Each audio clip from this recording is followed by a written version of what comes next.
Since the rap industry is built on respect, diss tracks have become commonplace amongst the culture of hip-hop. In fact, rappers find that outright winning of public feuds is somewhat necessary to climb the industry's lyrical ladder. That being said, the rap game does have its untouchables, with master MC Eminem being one of them. Rap artists from all over the globe are terrified to bring him up in any of their tracks, as he's not the enemy you want. But what's brought on this fear though? Well, stay tuned, as we're about to take a look at why rappers are terrified of dissing Eminem.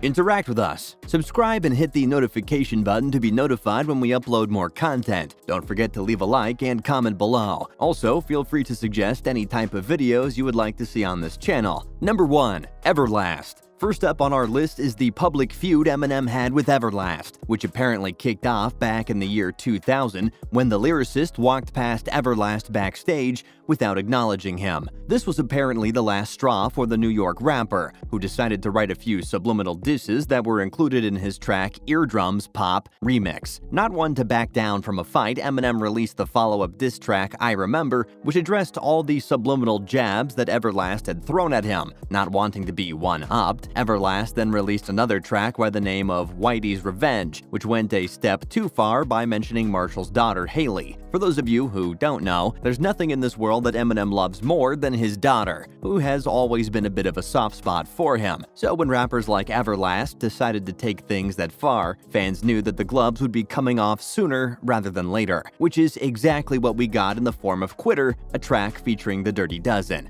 In this diss track, Eminem went on to attack Everlast for having zero talent, stating that he clearly wants to both sing and rap, but can't do either. He also ended up going after the weight of the man while attacking his character for bringing his daughter into things. Finally, Eminem decided to end things by responding directly to what Everlast had accused him of in Whitey's Revenge, stating that they should both drop the mic and make things physical. In fact, in his own words, he rapped, "F you, fat boy, drop the mic, let's fight," in classic Slim Shady fashion. For a few days, the fans were silent, waiting for a response from Everlast that would finally see two rappers boxing it out for supremacy. But as time went by, Everlast was completely forgotten. Number 2. Ja Rule. Considered by many to be one of the biggest feuds to ever exist in the history of rap, it goes without saying that Eminem still has some pretty hard feelings on the life and times of Ja Rule. And as it turns out, things actually kicked off a while back when 50 Cent was first starting on the scene. Before even signing with Shady Records, the young rapper attempted to talk to Ja Rule in 1999 for the single Murder for Life, but the rapper laughed at him for wanting to be signed with Murder Inc. Ja Rule then began speaking out about how jealous 50 was of the attention that he was getting at the time, making a point to indicate that he was the official rapper from Queens, not 50. Finally, things got physical between the rappers when they fought at an Atlanta nightclub. Where does Eminem fit into this though? Well, as we mentioned earlier, 50 Cent went on to be signed with Shady Records and released a single titled Wanksta that was directed at Ja Rule. The Queens rapper then responded with a track called Loose Change, which saw him not only launching an attack against 50, but Eminem, D12, G-Unit, and Dr. Dre as well. And unfortunately for Ja Rule, he also made the mistake of mentioning Haley. In his own words, he said the following: "Em, you claim that your mother's a crackhead and Kim is a known slut. So what's Haley gonna be when she grows up?" Knowing full well that he had to crush Ja Rule into nothing with his response, Eminem decided to attack him on two fronts. The first track was Hail Mary, which featured the talents of 50 Cent and Busta Rhymes, and was released just a week after Ja Rule had hit everyone with the loose change jabs. He then released a second track aimed at the overall character of Ja Rule, called Do Re Mi, which featured the likes of Obi Trice and D12. Both of these responses were considered to be works of genius by the community, which weaved together line upon line of criticism of Ja Rule, making him seem like an insignificant speck of dust when it came to Shady Records. Ja Rule then responded with his own diss track, Blood in My Eye, which went on to be known as one of the weakest responses that Ja Rule had ever dropped. With an L clearly in sight, Ja's fans slowly began to leave him behind, with this latest album of his coming nowhere close to the success he had in the past. In other words, Eminem had added yet another body to the list, showing just how insane he was behind the mic. Number 3. Machine Gun Gun Kelly. Next, we have the backlash that Machine Gun Kelly received back in 2018 when Eminem decided to reference him in his surprise album Kamikaze. For those of you who don't know, the purpose of Kamikaze was to hit back against all of Eminem's haters over the last few years that had labeled him as either washed up or whiny. And in Shady's opinion,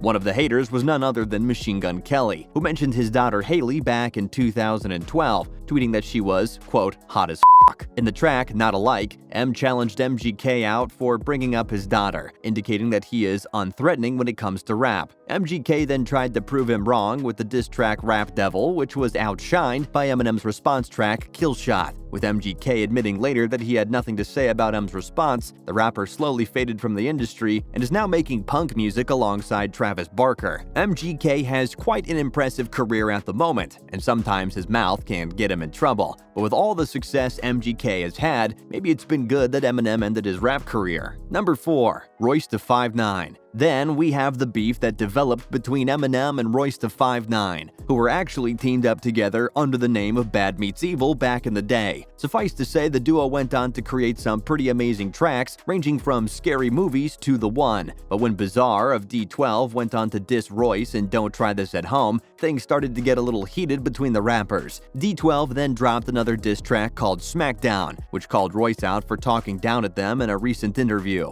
What's important here is that Eminem had nothing to do with either of these tracks, not even featuring in the production or writing credits. So when Royce came back hard by releasing We Riding, which was directed solely at Eminem, the rapper was somewhat confused about his role in the whole beef. Funny enough, rather than release his own track addressing the situation, Eminem showed some maturity by calling Royce up and clarifying things. Just like that, their short-lived feud was up, with the two going on to collaborate again together later down the line. So it would appear as if Eminem does show restraint when it comes to his friends, and only drops diss tracks when the situation calls for it. Since Royce never actually dissed the iconic rapper in We Riding though, but rather spoke about his feelings, it makes sense how things developed in this way. So as you can see, Eminem is a force to be reckoned with when it comes to responding on the mic. It's this ability of his which stems from a life of rap battles that makes him so dangerous to attack, causing more than a few rappers to be fearful of him. What do you think of it all? Be sure to let us know in the comments section down below. That's the end of today's video. If you enjoyed the video, hit the like button and comment below who you'd like to see next. Also, subscribe and hit the notification bell if you're new to the channel to be notified when we upload more content.